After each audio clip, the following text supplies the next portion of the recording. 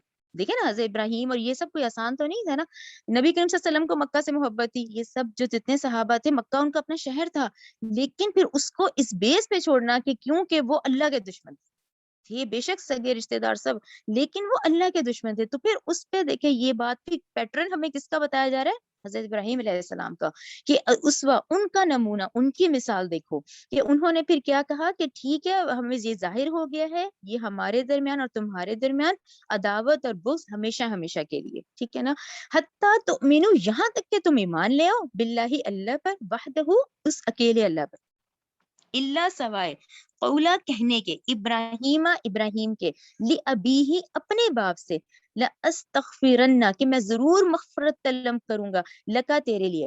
اچھا اس کو آپ ذرا سلیش کر لیں باللہ وحدہ پہ, تو یہ جو اتنا سا ہے نا اس کو ذرا دیکھیں دوبارہ کہ ہاں سوائے یہ کہنے کے ابراہیم کے اپنے باپ سے کہ میں ضرور تیرے لیے مغفرت طلب کروں گا. اب یہاں پہ آپ لوگ ضرور لکھیں سورہ مریم, کیونکہ یہ ڈیٹیل ہم وہاں پڑھ رہے ہیں. سورہ مریم آیت 46-47, سورہ مریم آیت 46-47 میں وہ یہاں کنیکٹ ہوتی ہے کہ جب انہوں نے کہا نا کہ اللہ تعالیٰ کہہ رہے ہیں کہ ابراہیم علیہ السلام نے اپنے باپ سے کیا کہا کہ میں ضرور مغفرت کی دعا کرتا رہوں گا, کیونکہ دیکھیں اوپر تو ہو گیا نا ظاہر کہ بھی ہم تم قبیلے والوں کی میرے ساتھ اب ہمیشہ ہمیشہ کے لیے دشمنی ہو گئی ہے. تو یہ جو سورہ مریم آپ لوگوں نے پڑھی ہے نا اس کا میں ترجمہ بتاتی ہوں 46-47 کا, کہ اس نے کہا اے ابراہیم, یہ آزر ان کے باپ نے کہا اے ابراہیم کیا تم کنارہ کشی کر رہے ہو میرے معبودوں سے, اگر تم اس پر نہ باز آئے تو میں تمہیں سنسار کر دوں گا. ٹھیک ہے نا, یہ ان کے باپ کا غصے کا یہ جو پورا آیت ہے. تو تم مجھے چھوڑ کے چلے جاؤ, یعنی چھوڑ جاؤ یہاں سے ایک مدت تک کے لیے, وہ ہوتا نہیں کہ بس اب تم چلے جاؤ یہاں سے ایک مدت تک کے لیے. تو وہاں سے جاتے ہوئے حضرت ابراہیم علیہ السلام نے کہا کہ آپ پر سلام ہے, میں اپنے رب سے آپ کے لیے استغفار کرتا رہوں گا, وہ مجھ پہ بڑا مہربان ہے. یہ دیکھیں یہ وہاں یہ آیت نازل ہوئی, ٹھیک ہے نا, وہاں یہ والی بات بتائی گئی کہ گھر سے نکلتے ہوئے انہوں نے کہا میں ضرور استغفار کرتا رہوں گا. یہاں پہ اللہ تعالیٰ نے کہا اب یہ کیا ہے, یہ 8 ہجری ہے, ٹھیک ہے نا, سورہ ممتحنہ ہم 8 ہجری میں پڑھ رہے ہیں.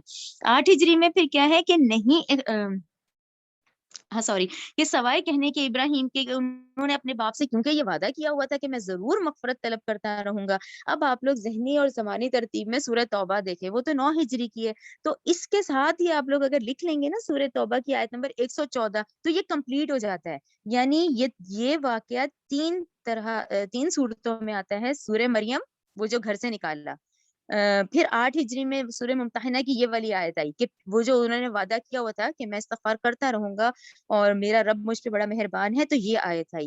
اس کے بعد اگلے ہی سال 9 ہجری میں پھر سورہ توبہ کی آیت نمبر 114 آ گئی. پھر وہ کیا تھی کہ نہیں تھا استغفار کرنا ابراہیم کا اپنے والد کے حق میں مگر ایک وعدے کی بنیاد پر جو انہوں نے کیا تھا.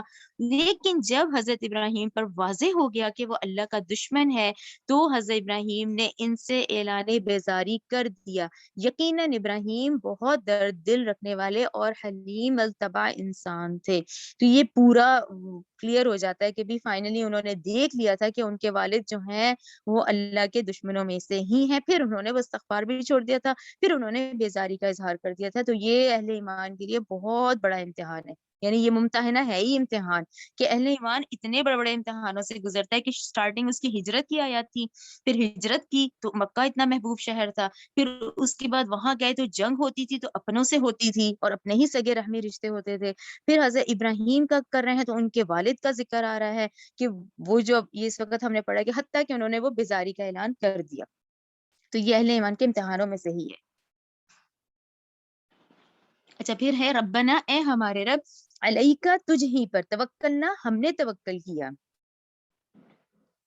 نہیں سوری پیچھے ایک آیت یہ رہ گئی سوری. اپنے ابراہیم کہا اپنے باپ سے کہ میں ضرور مغفرت طلب کروں گا تیرے لیے. وما املکو اور نہیں میں اختیار رکھتا لکا تیرے لیے، یعنی اللہ تجھے معاف کرے یا نہ کرے، نہیں میں اختیار رکھتا لکا تیرے لیے من اللہ اللہ کی طرف سے من شیئن کسی چیز کا. ٹھیک ہے نا. اب یہ بالکل بات اللہ کے اس میں آگے کی بھی اللہ معاف کرے نہ کرے، اب میرے پاس اس چیز کا اختیار نہیں ہے. ٹھیک ہے نا. وہ اللہ کی طرف سے ہے من شیئن کسی بھی چیز کا. ربنا اے ہمارے رب، علیکا تجھ ہی پر توکلنا ہم نے توکل کیا، و الیکا اور تیری ہی طرف انبنا ہم نے رجوع کیا، و الیک المصیر اور تیری ہی طرف ہمارا لوٹنا ہے. ٹھیک ہے نا. یہ پھر دعا ہے حضرت ابراہیم کی. ربنا اے ہمارے رب، لا تجعلنا، یہ بہت امپورٹنٹ دعا ہے، اس کو دیکھیں. اے ہمارے رب لا تجعلنا، نہ تو بنا ہمیں فتنہ، فتنہ یعنی آزمائش نہ بنا، للذین ان لوگوں کے لیے جنہوں نے کفروا کفر کیا. اس کو اتنے حصے کو بھی روکے کہ دیکھیں اس بات، یہ بہت اہم دعا ہے کہ دیکھیں حضرت ابراہیم نے یہ دعا کی ہے کہ اے ہمارے رب نہ تو بنا ہمیں فتنہ ان لوگوں کے لیے جنہوں نے کفر کیا. اب اس کا کیا مطلب ہے؟ آیت نمبر یہ جو 5 ہے یہ بڑی اہم ہے کہ دیکھیں کافروں کی تو آزمائش تھی. اچھا اس کو 13 سال مکہ کے ذہن میں لائیں تو یہ بات سمجھ آ جائے گی. اب وہ کافر کیا کر رہے تھے؟ بے انتہا ظلم کر رہے تھے. آزمائش تو ان کی تھی، ظلم کس پہ ہو رہا تھا؟ ظلم تو مسلمانوں پہ ہی ہو رہا تھا نا، شدید جو ظلم تھا. تو حضرت ابراہیم نے اس ظلم سے اور اس آزمائش سے پناہ مانگی ہے کہ اے اللہ تو نہ ہمیں بنا فتنہ ان لوگوں کے لیے جنہوں نے کفر کیا. یعنی تو ان کا تو امتحان لیتا ہے لیکن ظلم تو مسلمانوں پہ ہو رہا تھا نا. دیکھا جائے تو وہ کافر، اب وہ جب ہو گیا، ابو جہل نے جو کرنا تھا کر لیا اور شہادت مل گئی ان لوگوں کو، حضرت سمیہ کو اور یاسر کو، لیکن وہ کتنی تکلیف دہ تھی، وہ کن مراحل سے گزرے. ٹھیک ہے درجے تو ان لوگوں کے بہت زیادہ ہو گئے، لیکن اس ہی آزمائش سے حضرت ابراہیم نے یہاں پناہ مانگی، یعنی اس چیز سے کہ اللہ ہمیں بچا لے. یعنی اے ہمارے رب نہ تو بنا ہمیں فتنہ ان لوگوں کے لیے جنہوں نے کفر کیا، یعنی کافروں کی آزمائش میں اتنی ان کو چھوٹ نہ دے دے کہ وہ ظلم کی انتہا کریں. ٹھیک ہے. کیونکہ ظلم جو ہے وہ پھر مسلمانوں پہ ہی ہوا، جیسے ان 13 سالوں سے آپ کو کلیئر ہو گئی نا یہ بات کہ آزمائش ان کی تھی لیکن ظلم تو پھر پسے تو مسلمان نا. تو یہی دعا انہوں نے کی ہے کہ اے اللہ اے ہمارے رب نہ تو ہمیں بنا فتنہ ان لوگوں کے لیے جنہوں نے کفر کیا، وغفر لنا اور تو بخش دے ہمیں، ربنا اے ہمارے رب، انکا بے شک تو العزیز بہت غالب حکیم خوب حکمت والا ہے. لقد البتہ تحقیق، یہ دیکھیں آیت، یہ بڑی خوبصورت آیت ہے. لقد البتہ تحقیق کانا ہے لکم تمہارے لیے فیہم اس میں اسوۃ حسنہ بہترین نمونہ ہے، لمن اس شخص کے لیے جو کانا ہو یرج اللہ جو امید رکھتا ہو اللہ سے ملنے کی. یہ دیکھیں یہ جو آخری کے 3 پارے ہیں نا، مجھے اس میں لگتا ہے اس میں یہ چیز سے بہت آتی ہے کہ دیکھیں ایک ہوتا ہے موت، ایک ہوتا ہے موت کا ڈر، ایک ہوتا ہے دنیا کی نعمتیں چھین جانے کا ڈر، یہی ہوتا ہے نا دنیا جب چھوڑ کے جانی ہے سب کچھ چھوڑ جانا ہے. ایک ہوتا ہے اللہ سے ملنے کی خوشی. یہ جو قرآن اب جو چلتا ہے نا انداز، مجھے تو ایسا لگتا ہے وہ اس طرف آپ کو لے جاتا ہے. ایک یہ انداز کہ دیکھیں وہ لوگ پھر جو اللہ سے امیدوار ہوتے ہیں ملنے کے کہ بھئی ہم نے اللہ کے حکم کے مطابق اللہ سے وہ عہد جو ہم کر کے آئے تھے وہ ہم پورا کریں گے، تو پھر اللہ سے ملنے کی خوشی ہوگی نا. پھر وہ موت کا خوف نکل جاتا ہے. وہ جو موت کا خوف ہوتا ہے وہ بیسکلی دنیا چھوڑنے کا ہوتا ہے، دنیا کی نعمتیں چھوڑنے کا ہوتا ہے، ان چیزوں کا ہوتا ہے کیونکہ دل جو لگا ہوتا ہے نا. لیکن یہاں دیکھیں تمہارے لیے ان میں نمونہ ہے بہترین اس شخص کے لیے جو، اب اس کو 1 2 رکھے کہ کون، جو امید رکھتا ہے اللہ سے ملنے کی، والیوم الآخری اور یوم آخرت کی. یعنی 2 بڑے ٹارگٹ، ایک پہلا امتحان تو یہ قبر کا ہی ہو جانا ہے نا، وہ کہتے ہیں پہلی منزل ہی آخرت کی قبر ہی ہے، پہلا امتحان ہی یہی ہو جانا ہے اور وہیں پہ پتہ چل جانا ہے کہ اگلے اللہ تعالیٰ پہلا مرحلہ ہمارے آسان کرے تو انشاءاللہ سارے ہوں گے. تو پہلی کیا ہے؟ اللہ سے ملنے کی امید. پھر کیا ہے؟ یوم آخرت، اپنے اعمال کا حساب دینا.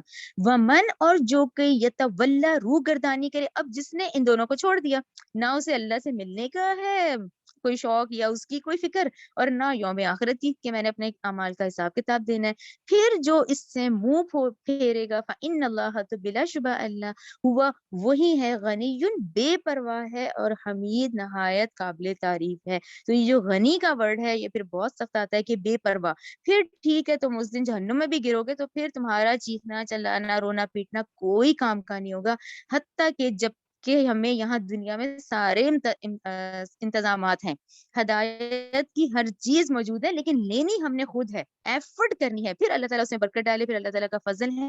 لیکن یہ دونوں چیزیں ذہن میں رکھیں، اللہ سے ملنا اور اپنے اعمال کا حساب کتاب دینا. جو روگردانی کرے گا پھر اللہ بے پرواہ ہے، ٹھیک ہے نا، پھر نہیں وہ پرواہ کرے گا کہ اب تم گر رہے ہو، اب تم رو رہے ہو، کہ اب تم چیخ رہے ہو کہ ہم ایک دفعہ دنیا میں لوٹا دے. جو سورہ مومن کی ہے وہ یہی ہے کہ اب ایک دفعہ پھر بھیج دے.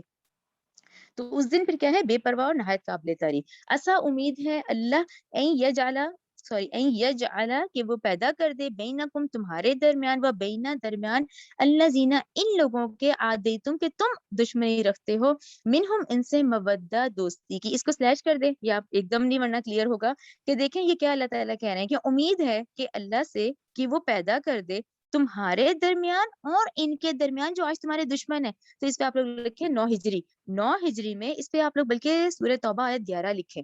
سورہ توبہ آیت نمبر جو 11 ہے نا وہ اسی پہ ہے. سورہ توبہ آیت نمبر 11 جو ہے، ہاں دیکھیں نا، سورہ توبہ آیت نمبر 11 میں وہ کیا مشرکین کو آرڈر آئے تھے، 3 آرڈر آ گئے تھے نا، کہ ایک نمبر 1 جزیرہ عرب چھوڑ دو، نمبر 2 کہ سارے کے سارے ایمان لے آؤ، نمبر 3 پھر ان کو پکڑ پکڑ کے قتل کرو. تو پھر ہوا کیا تھا، سارے ایمان لے آئے تھے. تو یہ سمجھے اس پہ ہے کہ ممکن ہے آگے جا کے ایسا ہو، جو کہ ہوا 9 ہجری میں ہو گیا. تو یہ یہاں آپ سلیش کرتے ہیں نا اور آیت نمبر 11 لکھتے ہیں توبہ کی، تو یہ آیت ہمیں کلیئر ہو جاتی ہے کہ بھئی ممکن ہے آگے جا کے ایسا ہو کہ یہ آج جو تمہارے دشمن ہیں کفار مکہ، یہ تمہارے دوست بن جائیں. تو یہ ہوا تھا. سورہ توبہ آیت 11 لکھ لیں آپ لوگ. واللہ اور اللہ قدیر خوب قدرت رکھنے والا ہے، واللہ اور اللہ غفور الرحیم بہت بخشنے والا ہے، نہایت رحم کرنے والا ہے. آیت نمبر 8 دیکھیں. لا ینہاکم اللہ نہیں روکتا تمہیں اللہ عن الذین ان لوگوں سے کہ لم یقاتلوکم کہ نہیں وہ لڑے تم سے فی الدین دین کے بارے میں. اب کیا مطلب اس بات کا، اللہ تمہیں نہیں روک رہا ان لوگوں سے جو تم سے لڑ نہیں رہے. ٹھیک ہے نا، 2 طرح کے کافر ہوتے ہیں، ایک تو وہ تھے جو ہتھیار لے کر آ گئے، ایک یہ والے کافر کون سے ہیں، آیت نمبر 8 والے جو نقصان نہیں دیتے، جو ہتھیار لے کے نہیں آتے بلکہ وہ طریقے سے رہتے ہیں، اخلاق سے رہتے ہیں. ٹھیک ہے بھائی ہم نہیں مان رہے، ہم آبائی دین پہ قائم ہیں، لیکن وہ نقصان بھی نہیں پہنچا رہے. ٹھیک ہے نا. 8ویں آیت والے کافر کون سے ہیں، جو جیسے ہم پہلے بھی پڑھ رہے ہیں کہ ان سے قلبی رجحان مت رکھو. وہ ہے نا سورہ آل عمران 28، ان سے قلبی رجحان نہیں رکھو لیکن شائستگی سے بات کرو، طریقے سے رہو، اور ان کو اولیاء، ان کو دوست نہیں بناؤ، ان کا قلبی رشتہ نہیں ہونا چاہیے. تو یہ وہ آیت ہے. نہیں روکتا تمہیں اللہ ان لوگوں سے کہ نہیں وہ لڑتے تم سے دین کے بارے میں، وَلَمْ يُخْرِجُوكُمْ نہ ہی انہوں نے تمہیں نکالا ہے، من دیارکم تمہارے گھروں سے. ٹھیک ہے نا، وہ کافر جو نقصان نہیں پہنچاتے، تنگ نہیں کرتے، تمہارے گھروں سے نہیں نکالتے، ان اس بات سے کہ تبرہم کہ تم حسن سلوک کرو ان کے ساتھ، وہ تقسطوا اور تم انصاف بھی کرو ان کے ساتھ. ٹھیک ہے نا، یعنی سورہ آل عمران 28 کے بعد یہ بھی وہی والی بات ہے. جو ایسے ان کو ہم اس میں جو ٹرم ڈاکٹر اسرار نے کہی ہے وہ ہے نا غیر حربی کافر، یعنی حرب جنگ کو کہتے ہیں نا. غیر حربی کافر جو ہوتا ہے نا اس کے ساتھ تم حسن سلوک بھی کرو، تم انصاف بھی کرو. الیہم ان کے حق میں، ان اللہ بلا شبہ اللہ یحب المقسطین اللہ پسند کرتا ہے انصاف کرنے والوں کو. ٹھیک ہے نا. 8ویں آیت کلیئر ہو گئی نا. غیر حربی کافر یعنی کہ ایسے کافر جو تمہیں نقصان نہیں پہنچا رہے، تو ٹھیک ہے ان کے ساتھ حسن سلوک بھی کرو، انصاف بھی کرو، کیونکہ وہ تمہیں نہیں تنگ کر رہے، تمہارے معاملے میں نہیں آ رہے. آیت نمبر 9 دیکھیں. انما بس ینہاکم اللہ بس تمہیں اللہ روکتا ہے، منع کرتا ہے، ان الذین ان لوگوں سے جو قاتلوکم جو لڑے تم سے، فی الدین دین کے بارے میں، واخرجوکم اور انہوں نے نکالا تمہیں، من دیارکم تمہارے گھروں سے، وظاہروا اور انہوں نے مدد کی، علی اخراجکم تمہارے نکالنے میں، ان اس بات سے کہ تولوہم کہ تم دوستی کرو ان سے، وَمَن يَتَوَلَّهُمْ اور جو بھی دوستی کرے ان سے، فَأُولَٰئِكَ هُمُ الظَّالِمُونَ تو وہی لوگ ہیں جو ظالموں میں سے ہیں. یہ کلیئر ہو گیا آیت نمبر 9 تک. اچھا دیکھیے میں آپ کو نا اتنی اہم بات سوری لکھوانا بھول گئی، یہ جہاں اسوا کی بات آ رہی تھی نا، جو آیت نمبر 6 ہے، آیت نمبر 6 میں جو اسوا کی بات آ رہی ہے کہ یہ پیٹرن بھی تو ہمیں اللہ نے بتا دیا نا کہ بھی اس پیٹرن پر تم لوگ کامیاب ہو گئے. تو وہ پیٹرن کیا ہے، وہ سورہ احزاب 21 لکھے ہیں آپ لوگ، سورہ احزاب 21 کہ وہ پیٹرن نبی کریم صلی اللہ علیہ وسلم کی سیرت ہے. دیکھیں وہ اچھا میرے ذہن میں آ گیا. آیت نمبر 6 کے آگے لکھیں سورہ احزاب 21، اس کا ترجمہ میں آپ کو بتاتی ہوں کہ یعنی نبی کریم صلی اللہ علیہ وسلم کی شخصیت اور سیرت یقیناً اسوہ کاملہ ہے، لیکن اس سے فائدہ صرف وہی لوگ اٹھا سکیں گے جو اللہ اور آخرت پر ایمان رکھتے ہوں اور کثرت سے اللہ کا ذکر کرتے ہوں. ٹھیک ہے نا، ہمارے لیے بھی ہوگی سورہ احزاب 21 کے کس کو فالو کرنا ہے؟ نبی کریم صلی اللہ علیہ وسلم کی اتباع ہمیں ان کی کرنی ہے، اطاعت اللہ کی، اتباع پیروی نبی کریم صلی اللہ علیہ وسلم کی، کیونکہ واحد وہی ہے کہ جس پہ ہم پیروی کرتے چلے جائیں گے، پھر ہم ان دونوں میں کامیاب ہوں گے، جو اللہ سے ملنے کی امید بھی رکھتا ہے اور یوم آخرت کی. ٹھیک ہے، آیت نمبر 6 پہ، سورہ احزاب 21 لکھنا، سوری. اب آ جائیں آیت نمبر 10 پہ. اچھا، جو آیت نمبر 10 ہے نا، وہاں ہمیں تھوڑا سا رکنا ہے. وہ اس لیے رکنا ہے کیونکہ اب نا یہ اب آپ ذہن ہے نا آپ لوگوں کے کہ یہ فتح مکہ سے پہلے کی ہے، 8 ہجری کی صورت ہم پڑھ رہے ہیں. ٹھیک ہے نا. اچھا، اب 8 ہجری سے پہلے جو 6 ہجری میں کیا ہوا ہے؟ 6 ہجری میں صلح حدیبیہ ہوئی ہے. اچھا، صلح حدیبیہ کا صرف ایک نقطہ ہے جس کے مسائل کا آگے ذکر آ رہا ہے، جو آگے ذکر آ رہا ہے نا آیت نمبر 10 میں. پہلے میں یہ پڑھ کے بتاتی ہوں، پھر آپ لوگ دیکھیں. صلح حدیبیہ جو کہ 6 ہجری میں ہوئی تھی، اس میں ایک شرط تھی. وہ شرط دیکھیں کیا تھی. وہ شرط یہ تھی کہ اگر کوئی مسلمان مکہ سے بھاگ کر مدینہ آئے تو مسلمان اسے واپس کرنے کے پابند ہوں گے. ٹھیک ہے نا، کوئی مسلمان ہے وہ مکہ سے جو بھاگ کر مدینہ آ گیا ہے تو کیا ہے، کفار مکہ اس کو واپس لے جائیں گے. لیکن اگر مدینہ سے کوئی مسلمان مرتد ہو کے اپنا دین چھوڑ کے واپس مکہ آتا ہے تو قریش اسے واپس نہیں کریں گے، یعنی وہ قریشیوں کے پاس رہے کوئی مسئلہ نہیں. لیکن اگر مسلمان آتا ہے تو وہ واپس کیا جائے. یہ اس طرح کی ایک شرط تھی نا.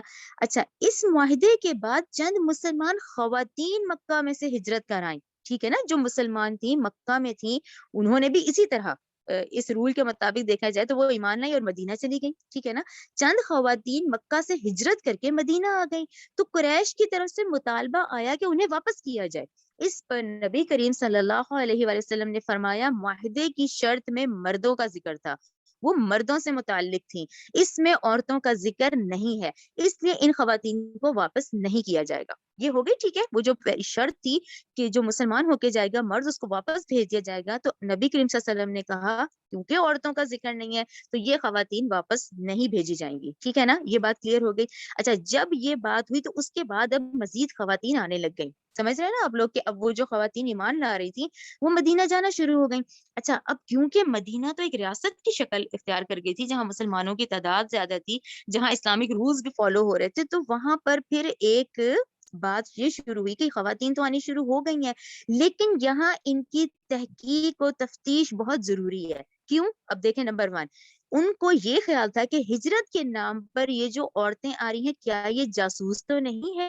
ٹھیک ہے نا. اب یہ دیکھیں، اب تو یہ اسلامی ریاست تھی پوری، اس میں یہ شک ہوا کہ آیا یہ جو اتنی تعداد آ رہی ہے عورتوں کی، کہیں یہ مشرک عورتیں تو نہیں ہیں کہ واقعی مسلمان ہیں، کیا یہ جاسوسی کرنے کے لیے تو نہیں بھیجی جا رہی. نمبر 1، ٹھیک ہے نا، کہ کل کو کوئی مسئلہ نہ کھڑا ہو جائے. نمبر 1 یہ تھا.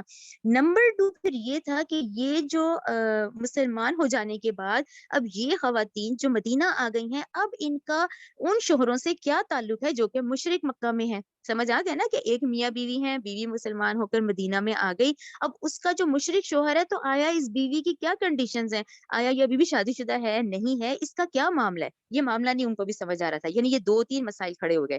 پہلا، کیا یہ جاسوس عورتیں تو نہیں آ رہی. اچھا، دوسرا کیا ہے، یعنی ان کی تحقیق کی جائے. دوسرا کہ اب یہ آ تو گئی ہیں مسلمان عورتیں، ان کے مشرک شوہروں کا کیا ہوگا. ٹھیک ہے. اچھا، تیسرا، پھر کیا کوئی مسلمان وہاں پہ مدینہ کا آدمی ان عورتوں سے شادی کر سکتا ہے. اب یہ تمام سوالوں پہ اگلی آیات چلیں گی. ٹھیک ہے. اب جو 10 سے شروع کریں گے تو اس شرط کو بھی ذہن میں رکھیں، یہ خواتین کو بھی ذہن میں رکھیں، ان کی تحقیق کا بھی ذہن میں رکھیں، اور یہ بھی رکھیں کہ آیا اب ان کے مشرک مردوں سے ان کا کیا زوجیت ہے، اب کیا ہے، تو اس کے آرڈرز ہیں یہ. ٹھیک ہے، کلیئر ہو گیا. چلیں اب کرتے ہیں آیت نمبر 10. یا ایھا الذین، اے لوگو جو آمنو ایمان لائے ہو، اذا جب جاءکم آئے تمہارے پاس، مؤمنات مومن عورتیں، ٹھیک ہے نا، وہ مسلمان ہو کے آ رہی تھی، مہاجراتن ہجرت کر کے، کیا ہے، فم تحینوہن، تو یہ ممتحنہ ہے نا، ان کے امتحان لے لو. ٹھیک ہے، ان کا امتحان لے لو، تحقیق کرو ان کی، ان خواتین کی. ٹھیک ہے نا. اچھا، ان کے امتحان لو. اللہ عالم خوب جانتا ہے، بی ایمانہن، ان کے ایمانوں کو، ان کے ایمان کو. فَإِن، پھر اگر، علمتموہن مؤمنات، ٹھیک ہے نا، تم نے تحقیق کر لی، تم نے جان لیا کہ یہ مومنہ ہی ہیں، یہ مومن عورتیں ہیں. اچھا، آگے دیکھیں. فَلَا تَرْجِعُوهُنَّ إِلَى الْكُفَّارِ، تو اب تم ان کو کفار کی طرف مت لوٹاؤ، یعنی اب یہ مسلمان عورتیں ہیں، ان کو واپس نہیں بھیجو. ٹھیک ہے نا، نہ تم لوٹاؤ انہیں کفار کی طرف. آگے دیکھیں. ٹھیک ہے، لہنہ نہ وہ عورتیں حلالن حلال ہیں لہم ان کے لیے، ٹھیک ہے نا، یہ آرڈر بھی آ گیا کہ اب کیونکہ یہ مسلمان ہو کر آ گئی ہیں، وہ مشرک خاوند ہیں، تو نہ وہ عورتیں حلال ہیں ان کے لیے، ولا ہم اور نہ وہ کافر یحلون لہنہ حلال ہیں ان عورتوں کے لیے۔ کلیئر ہو گیا، یہ دونوں باتیں ہو گئی۔ پہلا تحقیق کر لو، جب تمہیں پتہ چل گیا یہ ایمان والی ہیں، ان کا امتحان لے لیا، تو اب تم نے ان کو نہیں لوٹانا، اب ان کا ان سے کوئی رشتہ نہیں ہے جو ان کے مشرک خاوند ہیں، ٹھیک ہے، نہ وہ عورتیں حلال ہیں ان کے لیے، نہ وہ کافر حلال ہیں ان کے لیے۔ یہ بات کلیئر ہوگی آپ لوگوں کو؟ اگلا دیکھیں، وَآتُوهُم، بلکہ اب کیا آرڈر آیا، اب تم دو ان کفار کو، وہ جو تمہارے جو مشرک شوہر ہیں، ماں جو کچھ مہر میں انفقو انہوں نے خرچ کیا ہوا ہے، یعنی وہ جو مشرک اور آدمی نے جو مہر دیا ہوا ہے، یہ مسلمان عورت وہ واپس بھجوا دے۔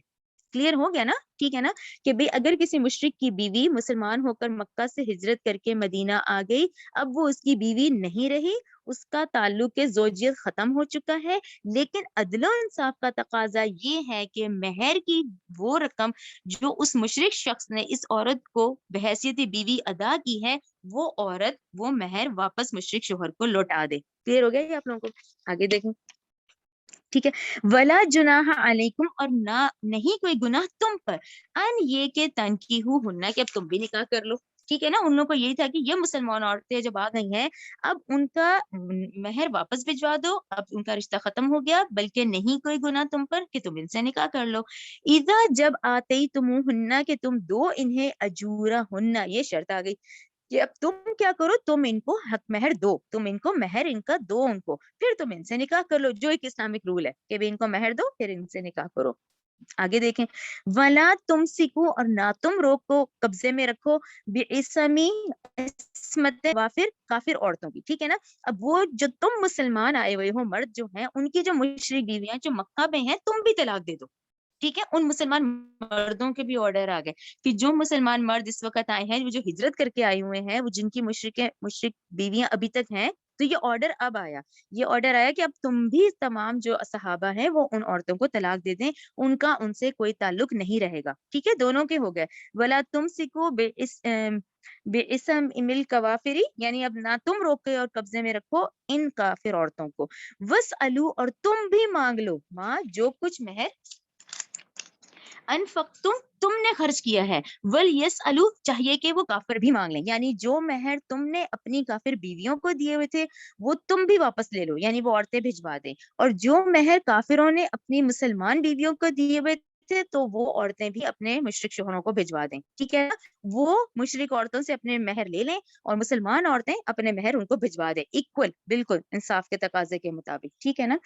ذالکم حکم اللہ، یہ ہے اللہ کا فیصلہ، ٹھیک ہے نا، یحکم، وہ فیصلہ کرتا ہے، بینکم، تمہارے درمیان، واللہ، اور اللہ خوب جاننے والا ہے، خوب حکمت والا ہے۔ یہ کلیئر ہو گیا، یہ پورے اس مسئلے کا حل پورا کلیئر کر دیا گیا۔ اچھا، اب آ گئی یہ 11 اور 12 آیت، ٹھیک ہے نا، 11 12 13 جو نہیں سوری 11 اور 12 13 چینج ہے، 11 اور 12 کا پہلے آپ لوگ میرا غور سے سن لیں کہ 11 اور 12 میں کیا ہے۔ 11 اور 12 یہ آیت چلے گی اس طریقے سے کہ آپ سب اس سے واقف ہے، بیعت عقبہ اولا، بیعت عقبہ ثانیہ، یہ کب ہوئی تھی؟ یہ جو مکہ کے 13 سال یا 12 سال کہلائے جاتے ہیں اس میں بالکل لاسٹ میں ہوئی تھی۔ اب 11 12 کر لیں، جو لوگ سمجھتے ہیں 13 ہے وہ 12 13 کر لیں، ٹھیک ہے نا۔ سب سے پہلے مدینہ سے 6 لوگ آئے تھے، ٹھیک ہے، جب مدینہ کے 6 لوگ آئے تھے، جب وہ نبی کریم صلی اللہ علیہ وسلم سے ملے تھے تو انہوں نے آنکھوں ہی آنکھوں میں بات کر لی تھی کہ یہ وہی نبی ہیں جن کا یہود انتظار کر رہے ہیں، جو پہلے 6 لوگ آئے ہیں، ٹھیک ہے نا۔ وہ واپس گئے، پھر اگلے سال آپ کو پتا نا وہ حج پر آتے تھے، وہ ایک سال بعد، یہ کوئی سفر آسان تھوڑی تھے، حج پہ حج آیا کرتے تھے نا مدینہ کے لوگ بھی، ظاہر ان کے بت جو یہاں پڑے ہوئے تھے خانہ کعبہ میں، تو حج بھی کرنا ہوتا تھا۔ اگلے سال پھر وہ آتے ہیں، جو اگلے سال آتے ہیں وہ پھر 12 آدمی آتے ہیں، پہلے 6 چلے گئے، انہوں نے بات پہنچائی، اگلے 12 آئے، وہ جو 12 آئے نا وہ بیعت عقبہ اولا کہلائی جاتی ہے، جس میں 12 لوگ تھے، جس میں موصب بن عمیر کو بھی بھیجا گیا ہے تربیت کے لیے ان کے ساتھ، تو وہ بیعت عقبہ اولا کہلائی جاتی ہے، ٹھیک ہے نا، یہ ہجرت سے پہلے کی بات ہے، ٹھیک ہے۔ اچھا، پھر یہ لوگ واپس گئے تو کیا ہوا، اگلے سال جو ہے وہ پھر 73 مرد اور 2 عورتیں آئیں، 75 لوگ ہو گئے نا، 73 اور 2 73 آدمی اور 2 عورتیں جو آئی ہیں وہ بیعت عقبہ ثانیہ کہلائی جاتی ہے۔ کلیئر ہو گیا آپ لوگوں کو؟ ہجرت سے بالکل پہلے. ٹھیک ہے, یہ دو بہت اہم بیت ہیں جن کا ذکر آ رہا ہے. اچھا, یہ جو بیت میں نے آپ کو بتائی ہیں یہ ہمیں سیرت سے پتہ چلتی ہیں, رائٹ, ہمیں ویسے قرآن سے نہیں, ہمیں سیرت سے پتہ چلتی ہیں کہ یہ دو اتنی بڑی بڑی بیت آئی ہیں. یہاں اللہ تعالیٰ نے یہ جو 11ویں اور 12ویں آیت ہے, یہاں سوچے عورتوں کی بیعت کا ذکر کیا ہے. یعنی اہمیت آپ دیکھیں, عورتوں کی بیعت کی آئی ہے. یہی ڈاکٹر صاحب اس میں اس کے ایکسپلینیشن میں کہتے ہیں کہ دیکھیں اللہ تعالیٰ نے وہ تو ہمیں سیرت سے بتایا مردوں کی بیعت کا, عورتوں کی بیعت کی اہمیت جو ہے وہ قرآن کی آیات کے اندر آتی ہے. تو اب آپ لوگوں کو کلیئر ہو گیا کہ یہ بیعت عقبہ اولیٰ, بیعت عقبہ ثانیہ جو ہوئی تھی, تو یہ بیعت کا ذکر ہے. بلکہ آپ لوگ, ہاں یہاں ایک اور یہ اہم نکتہ ہے, جو بیعت عقبہ اولیٰ ہے نا, جو بھی بالکل سٹارٹنگ میں تھی, اس وقت تو اہل ایمان ہی کتنے تھے, مکہ میں بھی جو حال تھا ہمیں پتہ ہے, اس کو بیعت النساء بھی کہا جاتا ہے. یعنی جو ہم نکتے پڑھیں گے نا بیعت عورتوں کی بیعت کے, بیعت النساء کے, وہی سیم بیعت عقبہ اولیٰ کے تھے. بلکہ یہاں ہم دیکھ لیتے ہیں, یہ ڈاکٹر صاحب نے بیعت عقبہ ثانیہ کی اصل میں بہت تعریف کی اور بہت خوبصورتی سے اس کو بیان کیا ہے, کہ انہوں نے کہا تھا کہ بیعت عقبہ اولیٰ جو تھی وہ تو بہت ایسے حالات تھے کہ جس میں کہ اہل ایمان بھی بہت کمزور تھے, اور وہاں سے بھی 12 ہی لوگ آئے تھے, اور بالکل سٹارٹنگ تھا جب یہ, ٹھیک ہے نا.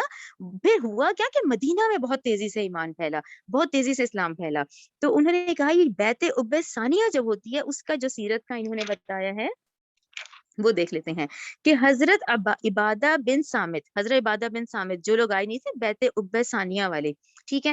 جب حضرت عبادہ بن صامت سے روایت ہے, جو کہ بخاری اور مسلم کی حدیث ہے, کہ حضرت عبادہ بن صامت روایت کرتے ہیں کہ ہم نے بیعت کی تھی اللہ کے رسول سے اس بات پر کہ ہم آپ کا ہر حکم سنیں گے, ہم آپ کی اطاعت کریں گے, تنگی میں بھی اور مشکل میں بھی اور آسانی میں بھی, ٹھیک ہے نا.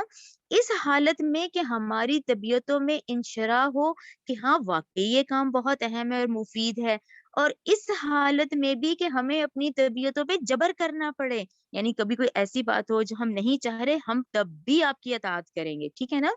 یعنی کہ ہم کسی فیصلے میں بھی اتفاق نہ ہو تب بھی آپ ہی کا فیصلہ مانیں گے, آپ صلی اللہ علیہ وسلم کا, اور اس کے باوجود کہ دوسروں کو ہم پہ ترجیح دی جائے, یعنی ہمارے مقابلے میں کسی نوارد کو بھی, یعنی نوجوان کو بھی امیر بنا دیا جائے گا, ہم تب بھی اعتراض نہیں کریں گے, اور جنہیں آپ صلی اللہ علیہ وسلم ذمہ دار یا امیر بنائیں گے ہم تب بھی جھگڑا نہیں کریں گے, بلکہ ہم ہر حکم مانیں گے, اور یہ کہ ہم حق بات ضرور کہیں گے جہاں کہیں بھی ہوں گے, اور ہم کسی ملامت کرنے والے کی ملامت کے خوف سے اپنی زبانیں بند نہیں کریں گے. یہ دیکھیں کتنی اہم ہے, یہ بہت خوبصورت ہے, لیکن یہ ساری بیعت عقبہ ثانیہ میں ہے, جب اسلام تیزی سے پھیلنے لگ گیا تھا, جب تعداد زیادہ ہو گئی تھی, ٹھیک ہے نا. یہ ثانیہ میں نے آپ کو بتائی ہے, اوکے. اب آ جائے بیعت النساء کی طرف, آیت نمبر 11 کی طرف. اس کو بیعت عقبہ اولیٰ میں یہ والی شرائط تھی, تو اس کو بیعت النساء بھی کہتے ہیں. کلیئر ہو گیا نا آپ کو؟ چلیں آیت نمبر 11 دیکھیں. وَإِنْ, اور اگر فاتکم چلی جائے تم سے, شیئن کوئی چیز, من ازواجکم تمہاری بیویوں سے, الی الکفار کفار کی طرف, فعاقبتم تو بدلے میں دو ان کے خاوند کو مال غنیمت میں سے. اچھا دیکھیں, سوری یہ تو ابھی 11ویں آیت تو سوری پیچھے سے چل رہی ہے, دیکھیں یہ پیچھے سے وہی چل رہی ہے, سوری وہ جو مہر کا نہیں تھا, ہاں ہاں یہ وہ تھا آیت نمبر 11 میں, سوری دیکھیں آیت نمبر 11 میں تھا کہ وہ جو مشرک خواتین تھی نا, وہ بعض جو تھی وہ ضد میں آ گئی تھی, انہوں نے کہا تھا کہ ہم نہیں مسلمان آدمیوں کو بھیج رہے, رائٹ. جو مشرک عورتیں تھیں نا جو مکہ میں تھیں, وہ انہوں نے ضد میں آگے کہا تھا ہم نہیں بھیج رہے مسلمان مردوں کو مہر نا.